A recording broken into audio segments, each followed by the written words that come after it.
नमस्कार दर्शक बंधु मो सुशील बाबू ये किछि दिन है राजनीति रे आमानकर जातिभेद को नहीं विवाह संबंधी को नहीं आमानकर चर्चा जारी रही अछि।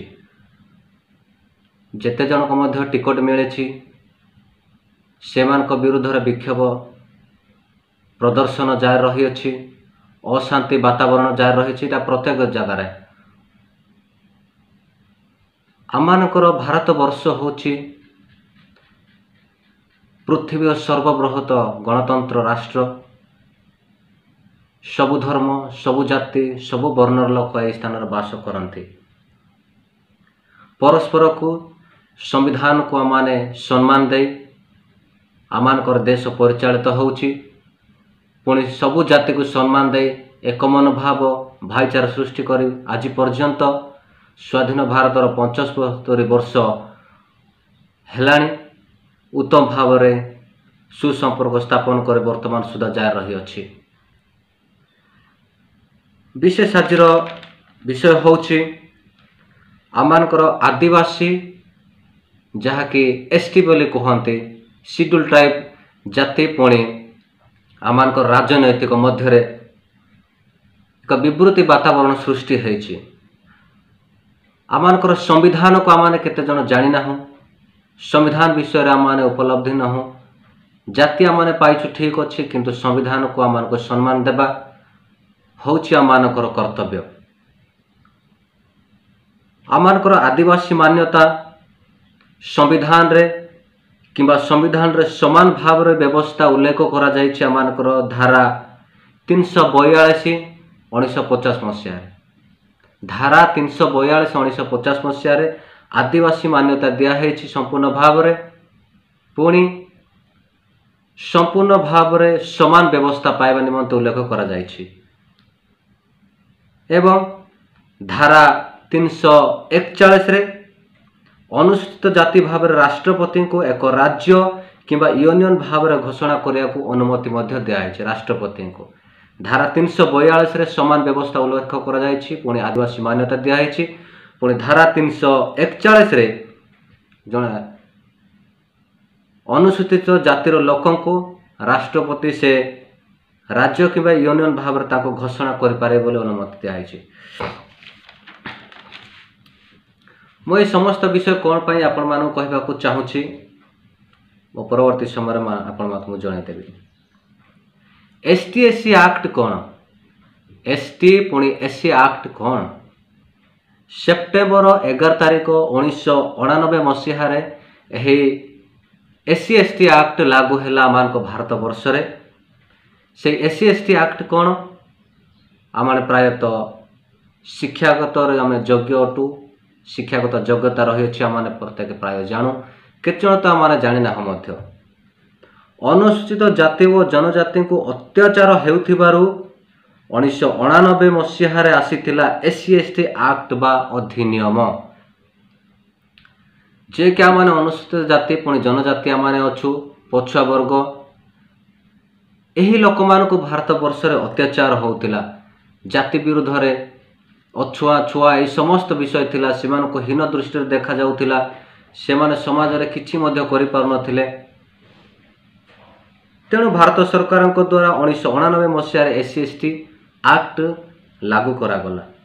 आउ SC ST act Jammu Kashmir को छाड़ी देशर सबु राज्य रे लागू करागला। यहाँ आउ एससी एसटी एक्ट कौन एटा कौथि लागू करागला कौ प्रकार अत्याचार करा जाउथिला अनुसूचित जनजाति पुणी जनजाति लोक मानकु ताहा होछि एही एक्ट द्वारा अनुसूचित जाति और जनजाति लोकंकु समाज रे सम्मान सह बंचिबार अधिकार बा व्यवस्था करागला।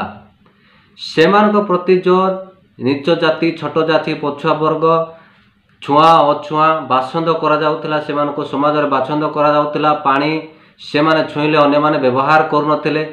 एई समस्त विषय को समान भाव रे सेमानक अधिकार देवा पई एससी एसटी एक्ट 1989 मसीह लागू करागला। और ये लागू करिवार मूल उद्देश्य थिला एई माने जो माने अनुसूचित जाति पुणी जनजाति लोक माने मध्य समाज रे सबु जाति पर माने मध्य सम्मान सहित पुणी समान भाव अधिकार पाइबा यही आक्ट को लागू करागला।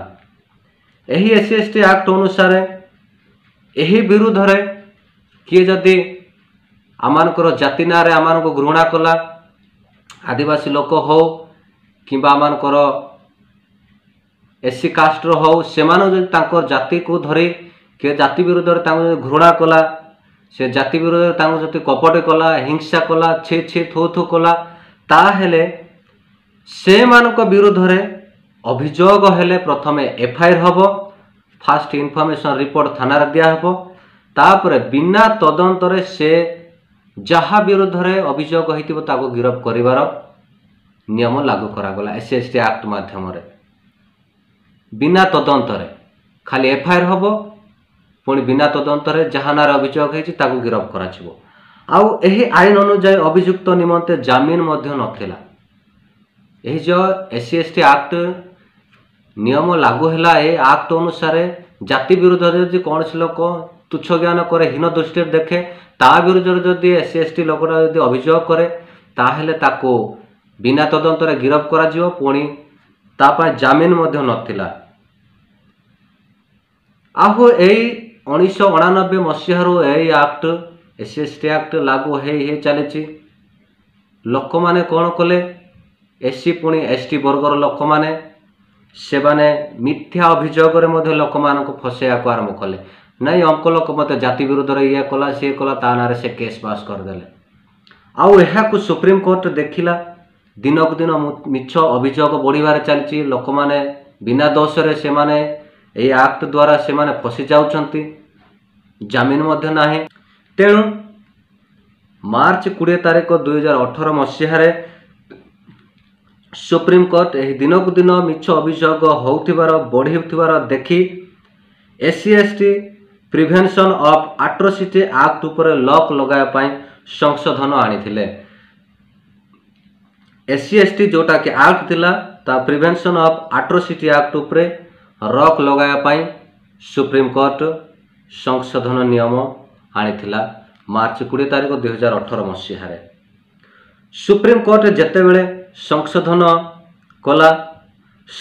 कला परे आमानकर SC पुणी ST जातिर भाई भौणी माने एही विरुद्ध रे स्वर उत्तोलन कले सुप्रीम कोर्ट एगेंस्ट रे, जे आमानकर जहाँ भी आमानकर SC/ST एक्ट थिला पूर्वर जेपरि थिला से प्रकार करा जाओ, नले पुनर्बार आमानक अत्याचार करिवे, आमानक जाति विरुद्ध रे लोक माने आमानक नीच दृष्टि रे देखिबे, घृणा करिवे, ये सब कही सुप्रीम कोर्ट विरुद्ध रे से माने स्वर उत्तोलन कले। आ सुप्रीम कोर्ट रो संशोधन अनुसार जदि SC/ST लोक मानक विरुद्ध रे चांक्य जाति विरुद्ध जदि अभियोग हेले तुरंत गिरफ हबनी, 7 दिन मध्य तदंत करा जिवो, 7 दिन मध्य तदंत करा जिवो, पुणी एहार तदंत सीधा सड़क भाव रे DSP तदंत करिवे, पुणी सत्य बोली जदि दोषी साब्यस्त हुअन्ति ताहेले सही दोषी को गिरफ करा जिवो, पुणी से जामीन मध्य आवेदन करिवार संशोधन आनिला सुप्रीम कोर्ट। किंतु सुप्रीम कोर्ट रो जेउ एही संशोधन आईन अणागला ताहा उपरे साधारण लोक माने स्वर उत्तोलन करले। स्थाने स्थाने हिंसा वातावरण बहु मात्रा रे जात हेबाको लागिला भारत वर्ष रे, आपण माने जानते 2018 मसीह रे। तेणु लोक मानकर ए तीव्र हिंसात्मक को देखि सुप्रीम कोर्ट पुनर्बार से नियम को पूर्व परि बदलाइला, पुणी एथिरे धारा 18 को मध्य से जोग करदेला। जोग कला परे मोर प्रिय माने कौन होची पूर्व परि वर्तमान मध्य सही एक्ट अनुसार चली। SC/ST लोक मानक जदि तांको जाति विरुद्ध रे किए जदि नीच दृष्टि देखे, तांको जदि घृणा करे, अपमान करे, ताहेले तांको विरुद्ध अभियोग करिवार मध्य व्यवस्था रहिछि, पुणी बिना तदंतरे गिरफ करिवार मध्य व्यवस्था रहिछि वर्तमान सुधा। आउ से 2018 मसीह जेतेबेले सुप्रीम कोर्ट पुनर्बार तार राय को बार तार निष्पत्ति को परिवर्तन कला, तापरे परे आमानकर भारत सरकार 2018 मसीह गोटे नियम आनिले जे इंटरकास्ट मैरिज बोली, माने जाति मध्य ए जाति गोटे SC जाति किंबा ST जातिर लोक दुई जाति मध्य से बह करें। एससी जाति लोक एसटी जाति झील को बह कर एससी जाति लोक एसटी जातिर झील को से बह कर। इंटरकास्ट विवाह निमंते एक योजना लागू करागला भारत सरकार द्वारा 2018 मसीह। आउ एही इंटरकास्ट मैरिज उपरे जो माने भी मैरिज करती से 50,000 टंका से पुरस्कृत करिवार व्यवस्था करागला जेहेतु परस्पर को उत्साह करने निमंते। जेहेतु 2011 जनगणना अनुसार इंटरकास्ट लोक माने विवाह करथिबार शतकड़ा हूँ 5.8% लोक माने विवाह करथिले। यही इंटरकास्ट मैरिज करिया द्वारा परस्पर मध्य मतभाव मतभेद हिंसा मनोभाव अपमान जाति भेद आ न रक्षा पाए भारत सरकार यह निष्पत्ति नेले। मुझे समस्त विषय आपण मानक कहिबार मूल उद्देश्य होछि आमानक अंचल वर्तमान से विवाह को नहीं जाति को नहीं राजनैतिक भाव में तीव्र प्रकाश पाई हिंसार वातावरण सृष्टि होछि। जेतेबेले आमाने गोटे आदिवासी किबा जनजाति हिसाब रे आमाने जेतेबेले मान्यता पाइछु विवाह करिबारे आमानक कोनोसी आपत्ति नाही। आमाने जे कोनोसी जाति किबा जे कोनोसी धर्मर लोक को आमाने विवाह करि पारिबा जेतु संविधान आमानक अधिकार देछि। आमानकर जो प्रमाण पत्र रही अछि आमाने एसटी ना एससी से हिसाब रे आमानक गणना करा जिवो। कौनसी लोक इंटरकास्ट विवाह कले तार जाति पलैब नहीं। जड़े आदिवासी लोक हरिजन झील को विवाह कले से हरिजन हम ना कि जड़े हरिजन लोक आदिवासी झील को बाहले से आदिवासी हम ना। संविधान कहूचे कथा आपण माने निज निज भितर जाति मध्य अशांति कहीं कौन लाभ मिलूँ आपण मानक कहीं सब एत अशांति आपण मानक निज निज भितर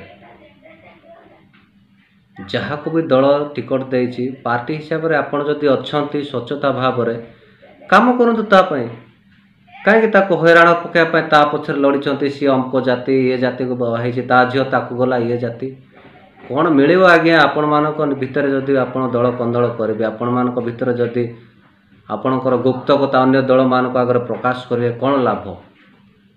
सो से मोर प्रिय माने आपण मानक अनुरोध परस्पर मध्य आपण माने अशांति वातावरण सृष्टि करंतु नहीं दल पाए काम करंतु निहाती भाव दल विजय लाभ करिबो। बहुत बहुत धन्यवाद। नमस्कार।